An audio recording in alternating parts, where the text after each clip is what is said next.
इन्द्रं गतसर्वदोषं सर्वज्ञदेवं हितदर्शकं च श्रीजैनसिद्धान्तप्रवेशिकेयं विरच्यते स्वल्पधियां हिताय। मोक्षार्थियों, आओ मन को एकाग्र करो। जो भी कार्य हम करते हैं, हमारे द्वारा किया हुआ कोई भी कार्य एक साधना है अथवा होना चाहिए। हमारे द्वारा किया हुआ हर एक कार्य एक तपश्चरण है। वो कैसे, उसकी चर्चा करेंगे। तभी तो लोक में भी कहा जाता है वर्क इज वर्शिप। जो काम हमें सौंपा गया है, उस काम को हम बखूबी करें, वो काम क्या है उससे कोई बहुत फर्क नहीं पड़ता। उसी में हमारी इज्जत होती है। मैंने कई दफे कहा है, act thy part well and there lies the honour. थोड़े टाइम पहले मैंने जूनियर किंग मार्टिन लूथर का एक कोट कहा था, तब आप लोग नहीं थे।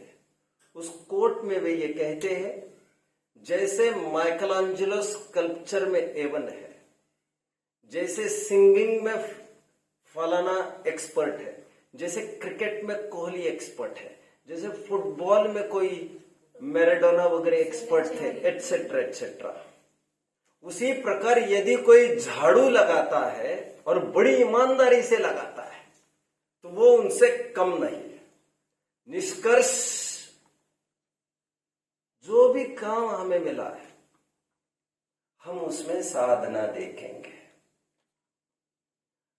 प्रधान काम हम कर रहे हैं अध्ययन का। हम सबका ब्रह्मचर्य आश्रम चल रहा है। बाल्यावस्था ज्ञानार्जन के लिए प्रसिद्ध है। खरेखर विचार करें तो तुम हम सभी जन मात्र, जीव मात्र ज्ञान के ही तो पुतले। ज्ञानार्जन के अलावा और कोई कुछ कर भी नहीं सकता। ये एक फैक्ट की बात है। और अध्ययन करना तो टोटली वैसे ही ज्ञानार्जन का काम है। जो अध्ययन आप कर रहे हैं उसको एकाग्र मन से आप करिए।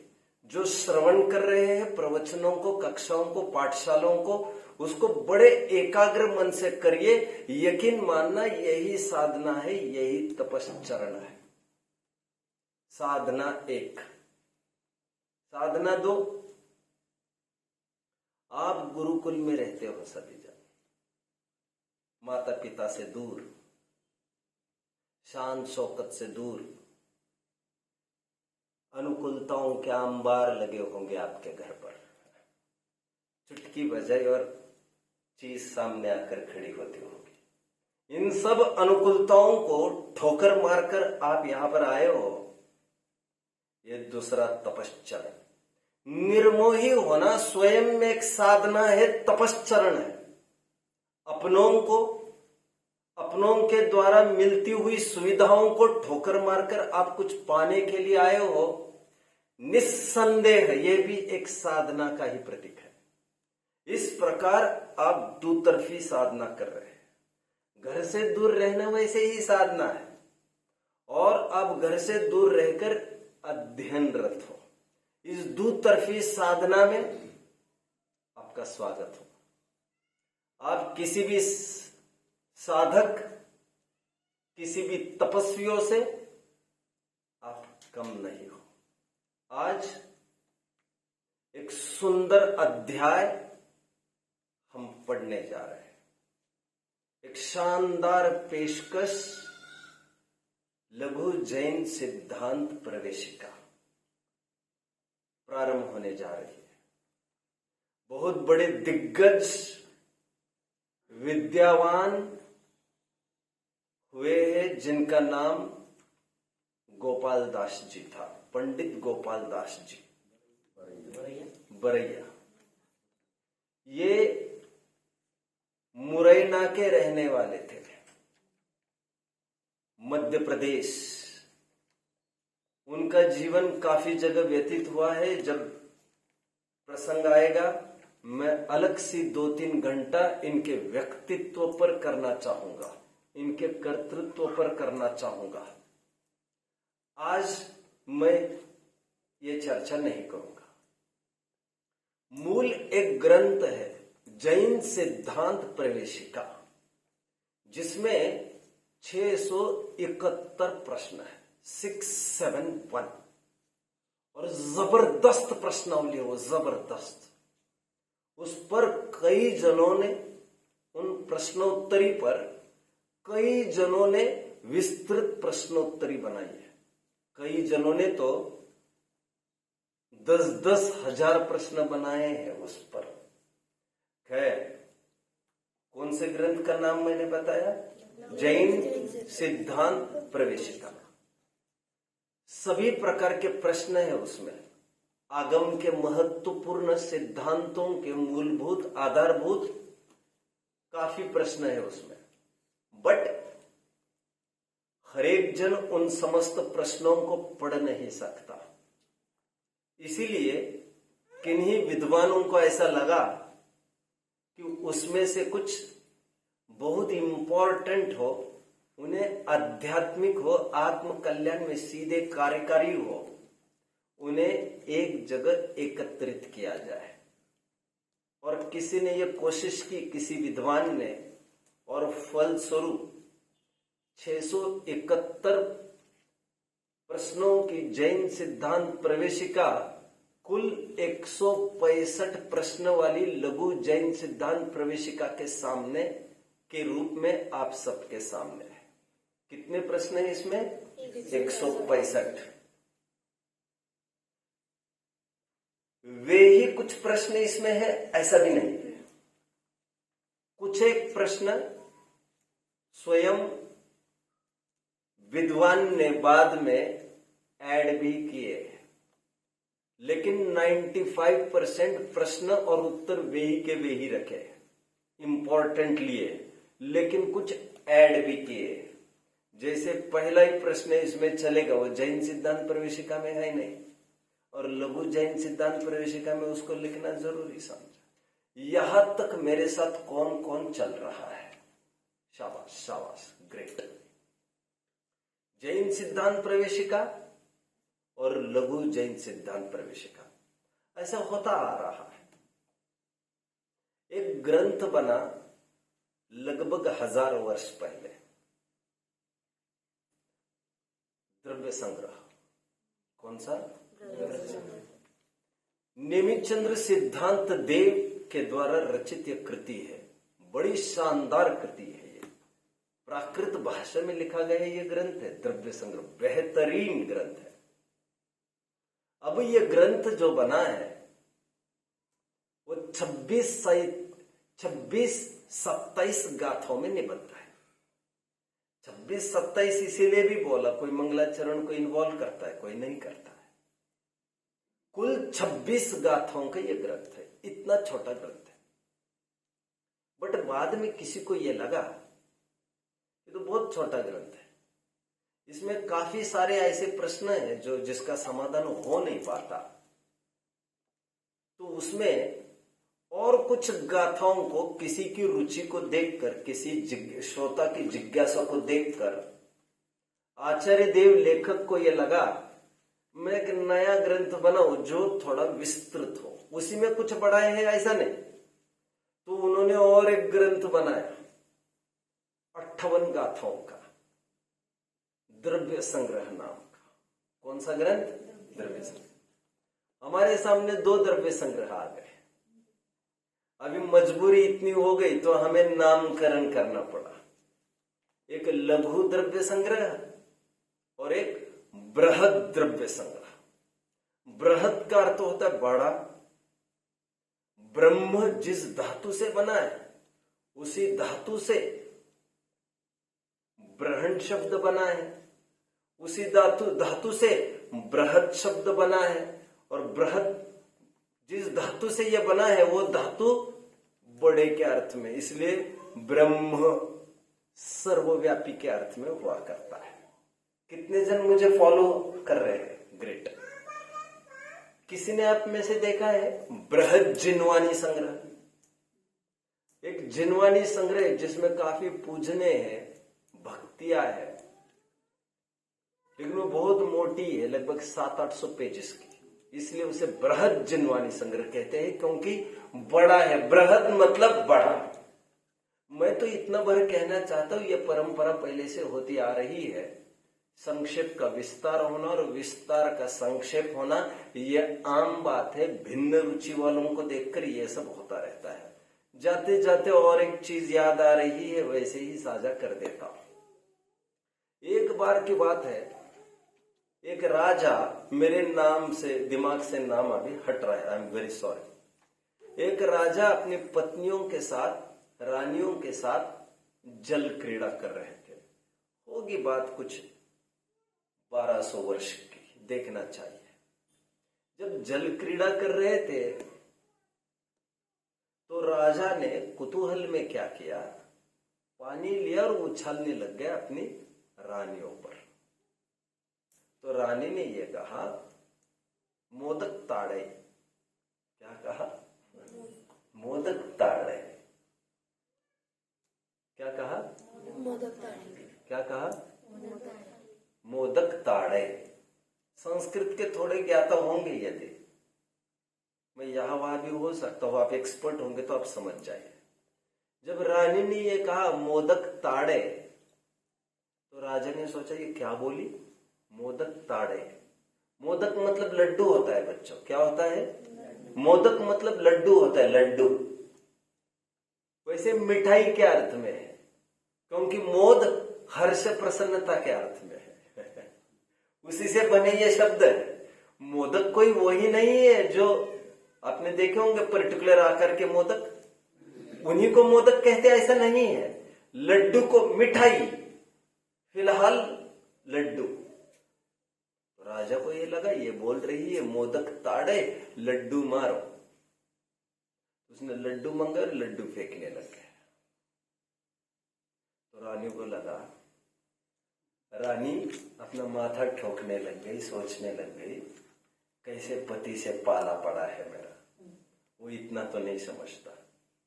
मोदक मतलब माँ उदक ताड़े, पानी मत उछालो। उदक मतलब पानी होता है, माँ उदक मत उछालो, मत उछालो। उसे इतनी पीड़ा हुई उस रानी को, यह कैसे राज्य का संचालन करेगा, यह दार्शनिकों का और साहित्यिकों का आदर कैसे करेगा, यह कैसे प्रश्रय देगा विद्वानों को जब इसे ही कुछ पता नहीं है। तो उसने विनती की उनके पुरोहितों को, उनके मंत्रियों को कि राजा को संस्कृत का ज्ञान हो, इसके लिए कुछ लिखा जाए। तो एक सिद्धांत कौमुदी ग्रंथ लिखा गया बच्चों, सुना होगा आपने, सिद्धांत कौमुदी। अब जब यह ग्रंथ लिखा गया तो वो पढ़कर राजा को लगा ये तो इतना कब पढ़ूंगा मैं, ये मेरे लिए मेरी इतनी रुचि कहाँ है। तो फिर ये बताया गया थोड़ा छोटा बना दीजिए, तो एक संक्षिप्त और एक बनाया गया इंपॉर्टेंट चीज, एक्सट्रैक्ट उसका नामकरण हुआ लघु सिद्धांत कौमुदी। अब कुछ लोग बाद में होने लग गए, उनको ये लगा ये तो बहुत ही छोटी है, इन छोटी में से तो कुछ भी प्यास बुझ नहीं रही है। तो और एक ग्रंथ की रचना हुई सिद्धांत कौमुदी की, उसे कहते हैं मध्य सिद्धांत कौमुदी, मीडियम।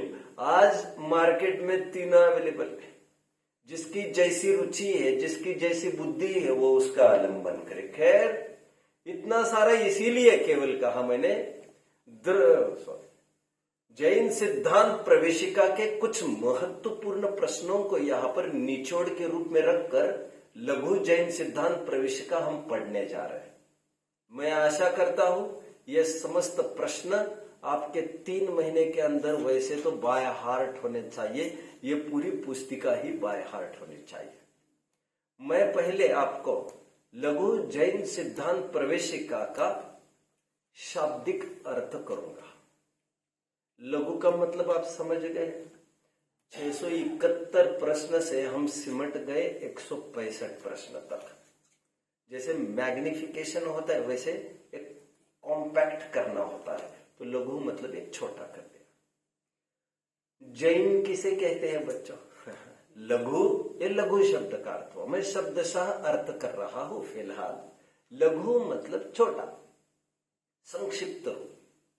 जैन का मतलब क्या है? अभी जैन की आमतौर पर परिभाषा आप बताएंगे। जिनेंद्र भगवान के बताए मार्ग पर चलने वाले को जैन कहते हैं। आप ये कह सकते हैं जिनेंद्र भगवान के अनुयायी को जैन कहते हैं।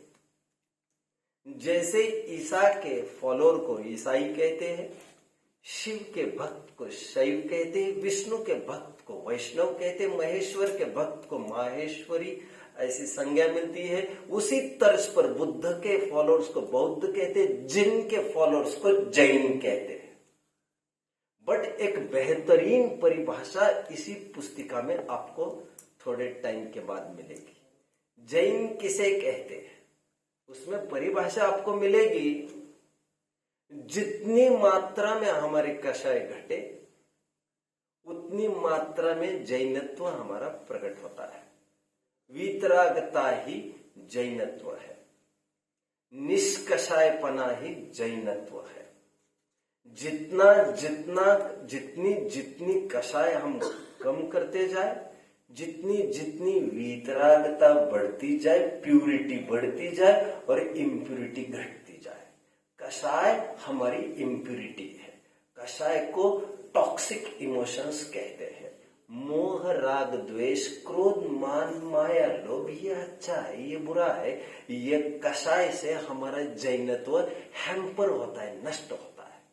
और समभाव से, वितराग भाव से, ना ही कुछ अच्छा है ना ही कुछ बुरा है, ऐसे समभाव से, वितराग भाव से हमारा जैनत्व पनपता रहता है। जितनी वितरागता उतना जैनत्व। वैसे अभी नमोकार पाठ में हम देख ही रहे थे, पांचों परमेष्टि वितराग विज्ञानमय है। आचार्य उपाध्याय साधु एक देश वितराग विज्ञानमय है और अरहंत सिद्ध संपूर्ण वितराग विज्ञानमय है। ऐसा देखा जा रहा था।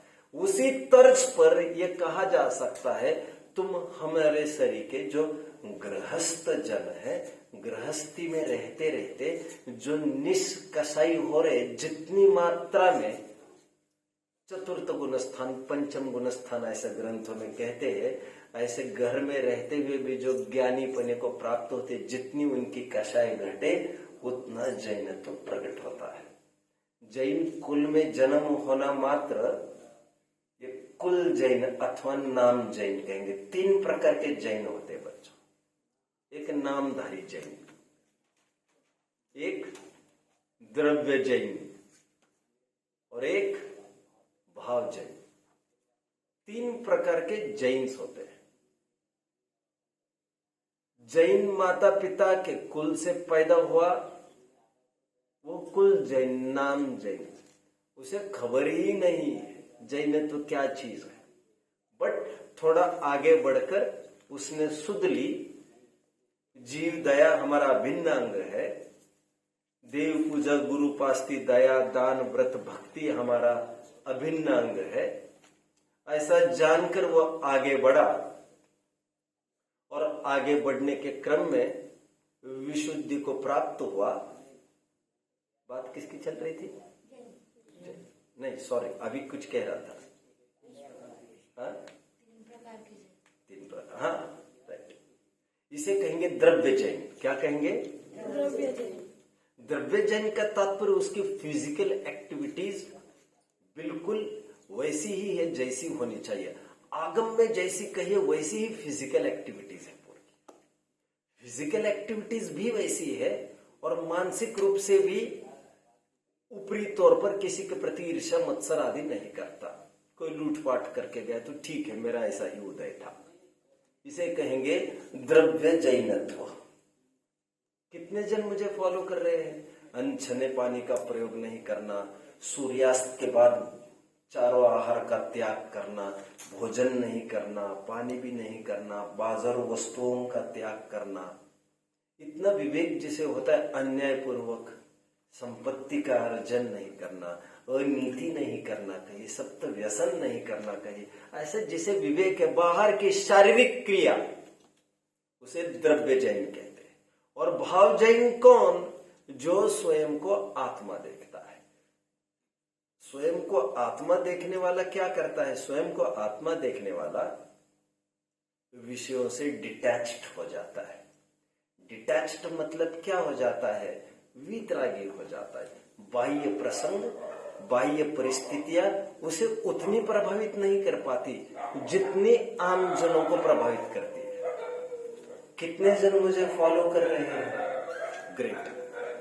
लघु जैन, जैन की सुंदर परिभाषा इसी ग्रंथ में आएगी और वो ये आएगी, कषाय का अभाव करना, कषाय का घटना ही जैनत्व। आगे बढ़ता हूं। लघु जैन सिद्धांत का अर्थ करूंगा मैं। सिद्धांत, सिद्धांत शब्द कितने जन ने सुना है आप में से? कई जनों का नाम भी सिद्धांत होता है, आप लोगों ने सुना तो होगा। कितने जन अर्थ जानते हैं इसका, सिद्धांत का? अब मैं बताऊंगा। वैसे सिद्धांत मतलब, लोक में सिद्धांत किसे कहते हैं? सिद्धांत मतलब प्रिंसिपल लोक में। जैसे आर्किमिडीज प्रिंसिपल कहते हैं, जैसे बोर्स थ्योरी, तो ये माना जाता है, इन प्रिंसिपल को कहते हैं सिद्धांत। उनका ये सिद्धांत है, वे ऐसा चलते हैं। लोक का ये अर्थ है। यहां पर सिद्धांत मतलब क्या समझिए जरा।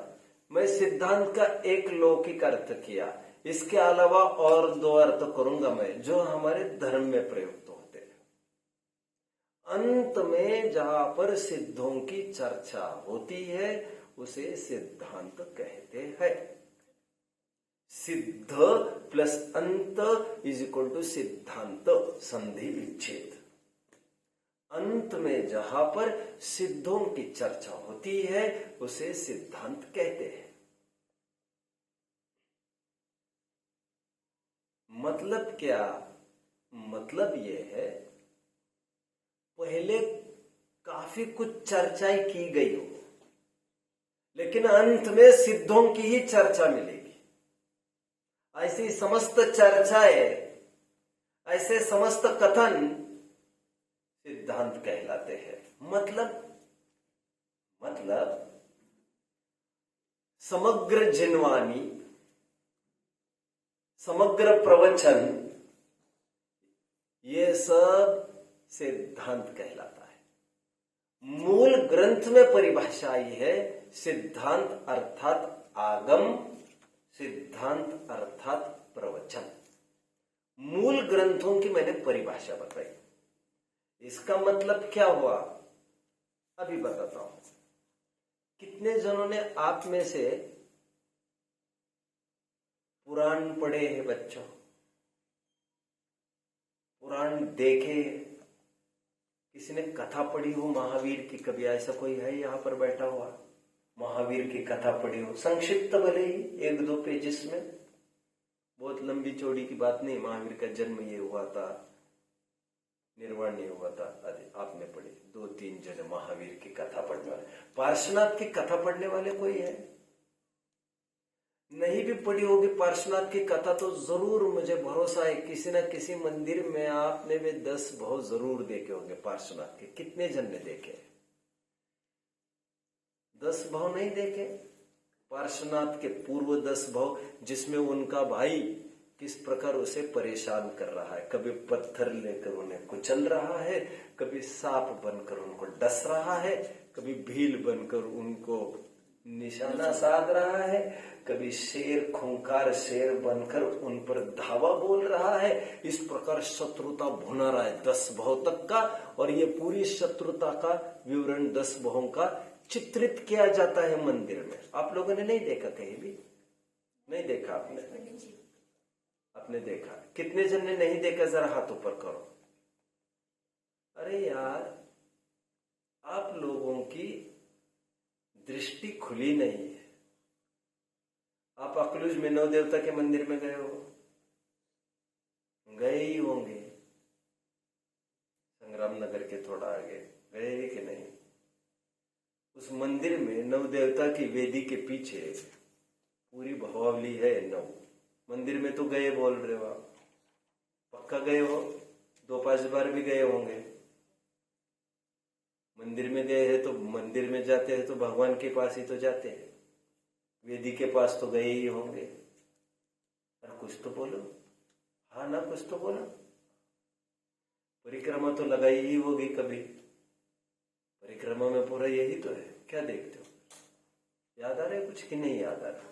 अब की बार देख कर आ जाना। पापा को पूछ लेना, ऐसा है क्या पापा?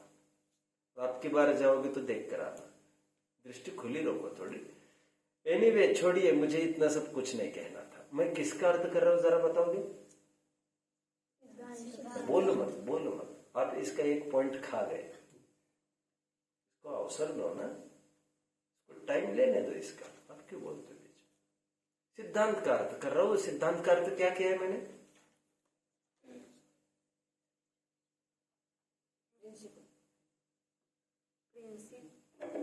अंत में जो सिद्धों को चर्चा होता है वो सिद्ध है।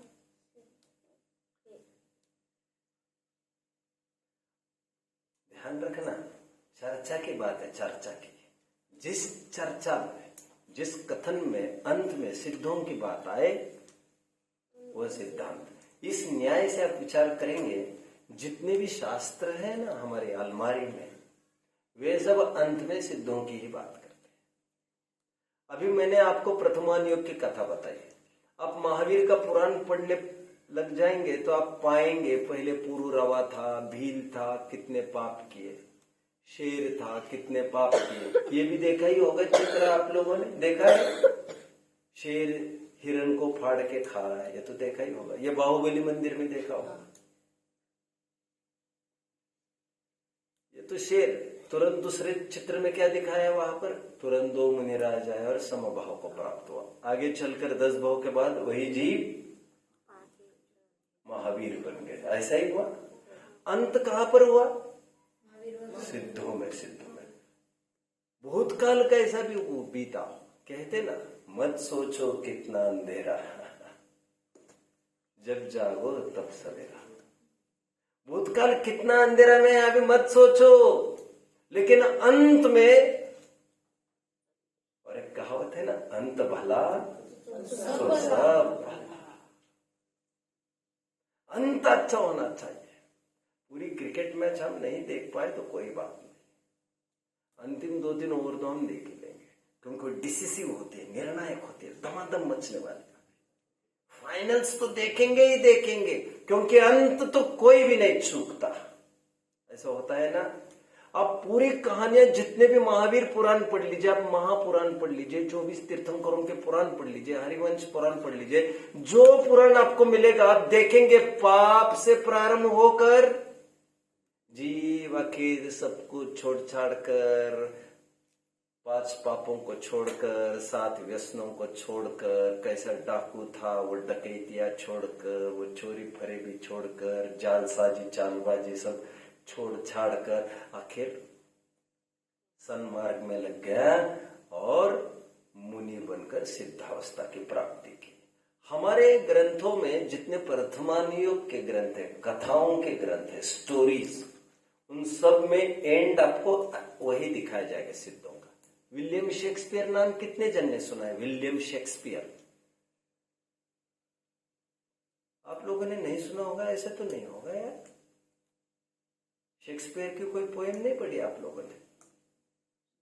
Life stage, 7 ages of a man नहीं है आपको? कोई है एक पोएम विलियम शेक्सपियर के? हेमलेट, ओथेलो, मैकबथ, ये सब ट्रेजेडीज लिखी, नहीं जानते हो? कोई बात नहीं, कोई बात नहीं। आप कैसे जानते हो ये सब? आप सीबीएसई में थे, ओके ओके ओके। एक वर्ल्ड फेमस ड्रामेटिस्ट अमेरिका का एक नाटककार हुए हैं विलियम शेक्सपियर, जानते हो आप? उन्होंने सब ट्रेजेडीज लिखे,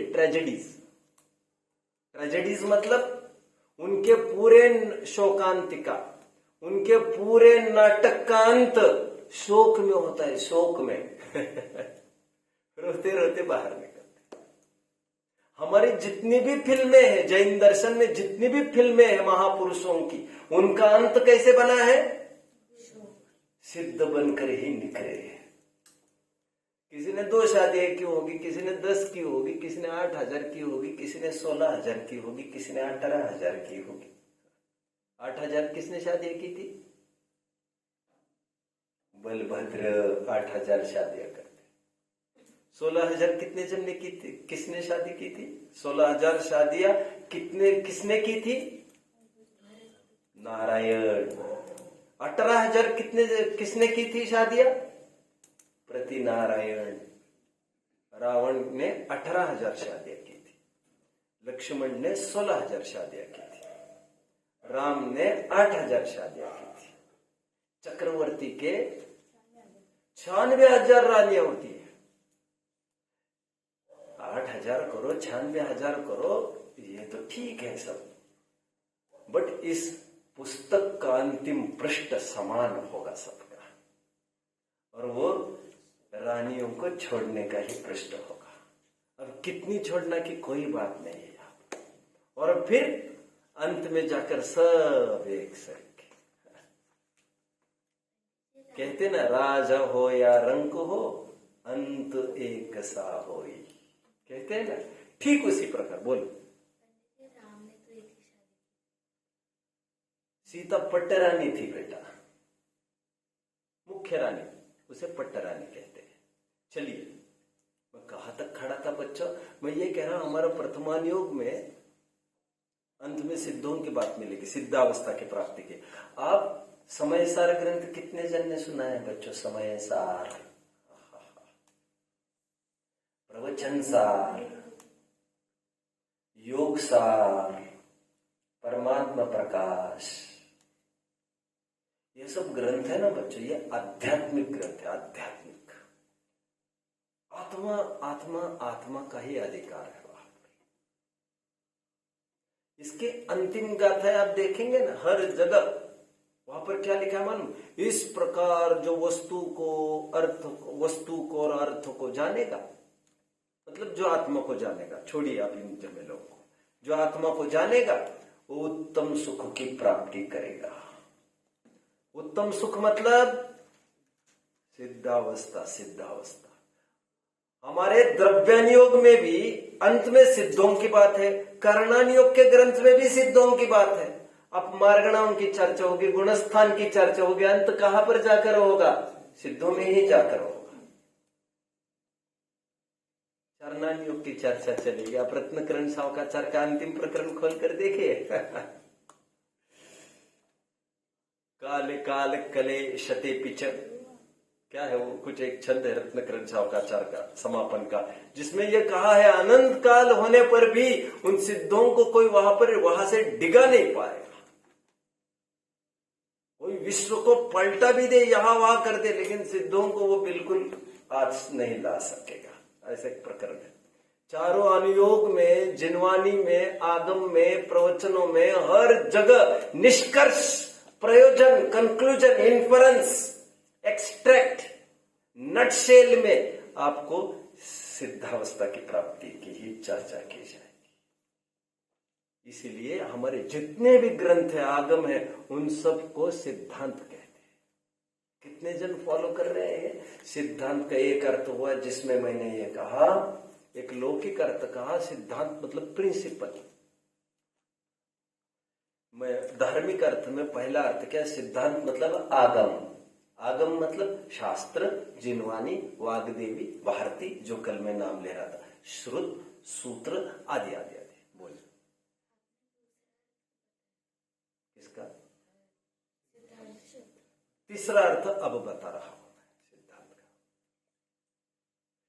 जिन ग्रंथों में जो ग्रंथ अथवा जिन ग्रंथों में वे वचन आते हैं जो ठेठ ऊपर से आए हैं, वैसे के वैसे शब्द लिए गए। आशय और भाव तो ऊपर से ही लिया जाता है, लेकिन शब्द अपने होते। बट किन्हीं किन्हीं ग्रंथों में डायरेक्ट गुरु के शब्दों का प्रयोग किया जाता है। गुरु के मतलब गणधरों से लेकर, गणधर ने जो कहा, फिर आचार्य ने जो लिखा, उन्हीं के शब्दों में, फिर आगे उन्हीं के शब्दों में, उन्हीं के शब्दों में, उन्हीं के शब्दों में। ऐसे ग्रंथों को भी सिद्धांत ग्रंथ कहते हैं। अभी क्लियर करता हूं। मैंने कल परसों बोलते समय यह कहा था, नमोकार डैश मंगलाचरण, एक शब्द का प्रयोग किया था। What was that? Great, great, great. But I am doubtful whether you will be right.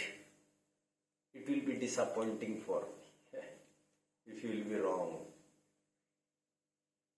Let I hope. बोलो बेटा, बोलो बेटा, बोलो।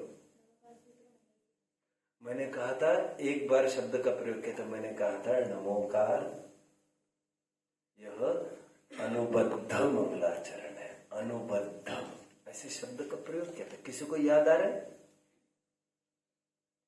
अनुबद्ध शब्द का प्रयोग किया। और मैं साथ में ये कह रहा था आपको, अनुबद्ध का अर्थ ये है, ये नमो अरिहंताणम, नमो सिद्धानम, ये जो शब्द रचना है ना, ये पेन से लिखी है पुष्पदंत जी ने, केवल पेन से।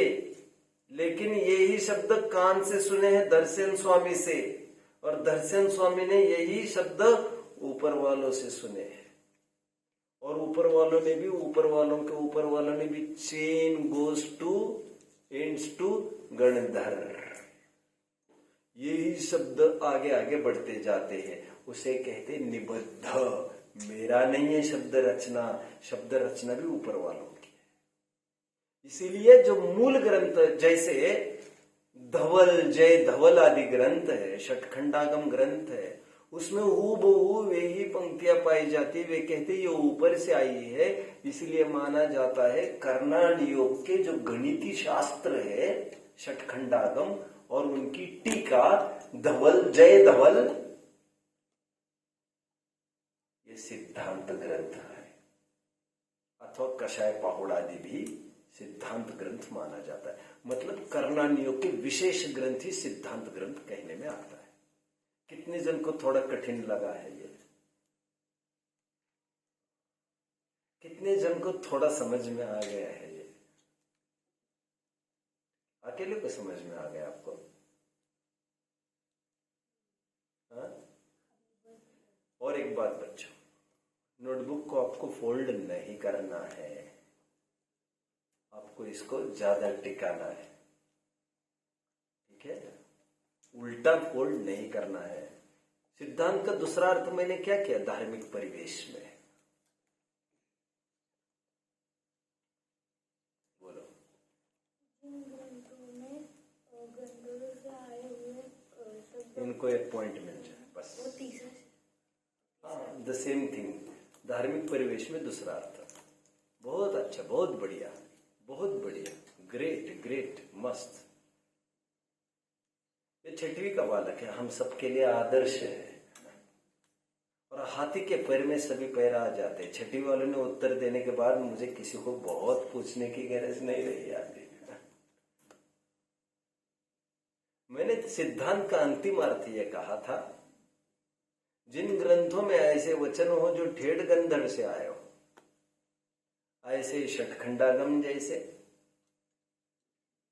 षटखंडागम की टीका धवल, जय धवल जैसे ग्रंथ,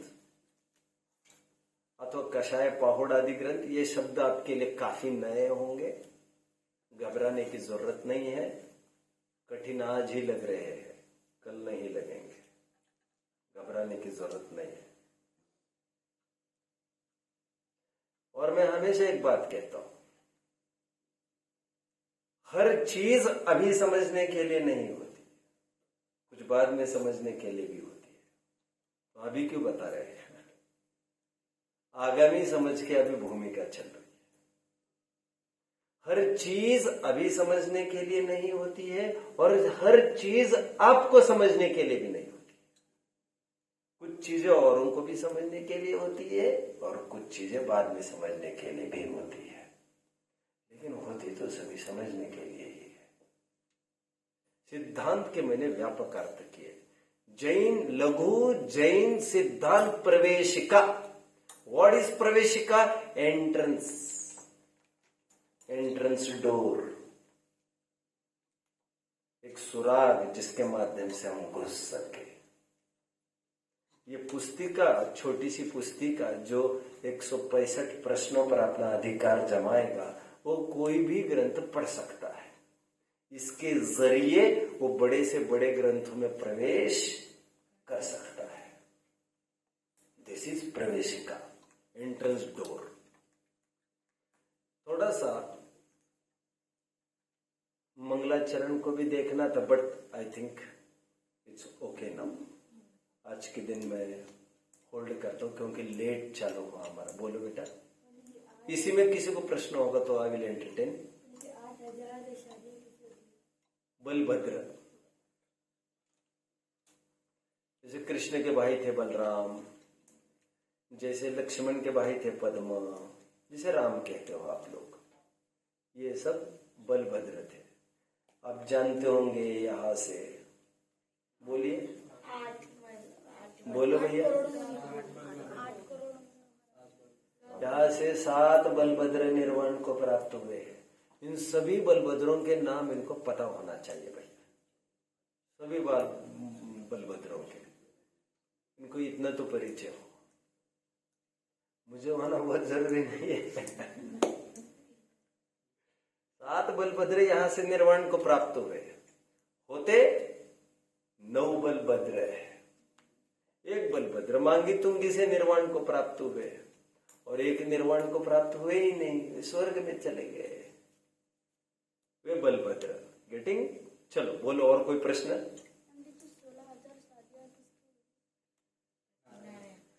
नारायण की, जैसे लक्ष्मण, जैसे कृष्ण। हाँ, मांगी तुंगी, छोड़ो ना राम को, तुम आ जाओ। कोई प्रश्न है क्या? और कोई प्रश्न है?